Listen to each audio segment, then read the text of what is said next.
যদি মূর্তি বানাতে হয়, যদি ভাস্কর্য আপনাদের শখ থাকে যে আমরা ভাস্কর্য বানাবো, তাহলে সৌদি আরবের মতো বানান। সৌদি আরবের প্রত্যেকটা রাস্তার মোড়ে মোড়ে ভাস্কর্য রয়েছে, প্রত্যেকটা মোড়ে মোড়ে কি আছে?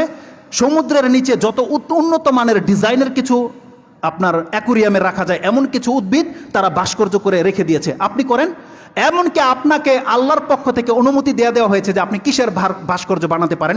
আব্দুল ইবনে আব্বাসের আরেকটা হাদিস নিয়ে নেন, এটাও ইমাম বুখারী রাহিমাহুল্লাহ এবং ইমাম মুসলিম কোট করেছে, যেটা আমি আজকে ফেসবুকে স্ট্যাটাস দিয়ে দিয়েছি। 2225 2225 নম্বর হাদিস বুখারীতে, এবং ইমাম মুসলিম 5433 নম্বর হাদিসে আব্দুল ইবনে আব্বাস এক ব্যক্তিকে বলছে, যদি একান্ত তোমাকে কিছু বানাতেই হয়, একান্ত কিছু তোমাকে আঁকতেই হয়, বেহাযিহি সাজারা, এই যে যতগুলো গাছ দেখতেছো এই গাছ তুমি আঁকো, হাযিহি সাজারা, এবং কুল্লি শাইইন লাইসা ফীহি রূহুন, এবং তুমি ওই সমস্ত প্রাণীর ভাস্কর্য বানাও যেগুলোকে আল্লাহ রূহ দেয় নাই, আত্মা দেয় নাই মানুষের মতো।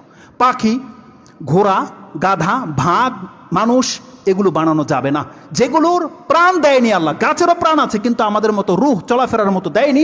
অনুমতি দেওয়া হয়েছে আপনি পাহাড় বানান, আপনি শেখ মুজিবুর রহমান নামে এমন একটা ডিজাইনের একটা কোট বানান তার, যাকে দেখলে বুঝতে পারবে যে এটা শেখ মুজিবুর রহমানের কোট, বা তিনি যেভাবে আপনার কোনো একটা তার কিছু প্রিয় জিনিস যেটা দেখলে মনে হবে যেটা তিনি বানান, না করছে কেউ, করেন, আপনার জন্য অনুমতি আছে। তাহলে আব্দুল ইবনে আব্বাস বলছে যদি বানাতে হয় তাহলে তুমি এমন ভাস্কর্য বানাও যেইগুলোর মধ্যে আল্লাহ প্রাণ দেয়নি। এটা কি আমাদের কোনো জাতীয়তার শত্রুতা?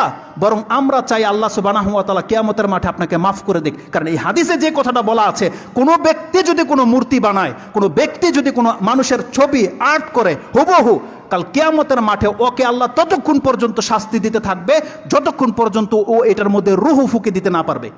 পৃথিবীর কোনো ক্ষমতাবান এমন কোনো ব্যক্তি আছে যে কোনো বস্তুর মধ্যে রুহু দিতে পারে? তার মানে বোঝাতে চাচ্ছে রাসূলুল্লাহ সাল্লাল্লাহু আলাইহি ওয়াসাল্লাম যে এই ব্যক্তি চিরকালের জাহান্নামী, চিরকালের জাহান্নামী। কারণ ও তো কোনোদিন আত্মা দিতে পারবে না, এই মূর্তিতে দিতে পারবে? আর যদি দিতে না পারে ততদিন পর্যন্ত ওর শাস্তি চলতেই থাকবে। তার মানে কি চিরজীবনের জন্য ওকে জাহান্নামী করে দেওয়া হয়েছে। আল্লাহ সুবহানাহু ওয়া তাআলা যেন আমাদেরকে বোঝার এবং সে অনুযায়ী আমল করার তৌফিক দান করে। সর্বশেষ আয়াত যেটা আমি আপনাকে স্মরণ করে দিতে চাই, যেটা আমি প্রকাশ করেছি প্রথমে, সূরা নিসা 4 নম্বর সূরার 167, 68, 69, আপনি একবারে শেষ দিকে 1, 6, 7, 8 এই দুইটা আয়াত আপনি পড়ে দেন। আল্লাহ সুবহানাহু ওয়া তাআলা এত কিছু জানানোর পরেও আমাদেরকে এলান করে বলে দিয়েছে, ইন্নাল্লাযিনা কাফারু, যারা অস্বীকার করবে, ওয়া যালামু, এবং জুলুম করবে।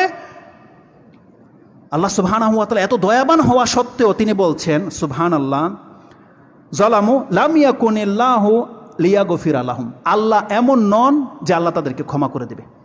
বলছে যে আল্লাহ এমন নন যে আল্লাহ এদেরকে ক্ষমা করে দেবে। ইন্নাল্লাযিনা কাফারু ওয়া যালামু লাম ইয়াকুনিল্লাহু লিয়াগফিরা লাহুম ওয়ালা লিয়াহদিয়াহুম তারিকা, আর আল্লাহ তাদেরকে কোনো নাজাতের রাস্তাও দেখাবে না। আল্লাহ কাল কিয়ামতের মাঠে শুধু রাস্তা দেখাবে, ইল্লা তারিকা জাহান্নামা খালিদিনা ফিহা আবাদা। আল্লাহ বলছেন আমি তাদেরকে শুধু জাহান্নামের রাস্তাটা দেখিয়ে দেব, যে তোমরা এই পথে হাঁটো, তারা শুধু জাহান্নামে যাবে, তাদেরকে আমি জান্নাতের পথ দেখাবো না, আল্লাহ সুবহানাহু ওয়া তাআলা বলে দিয়েছে।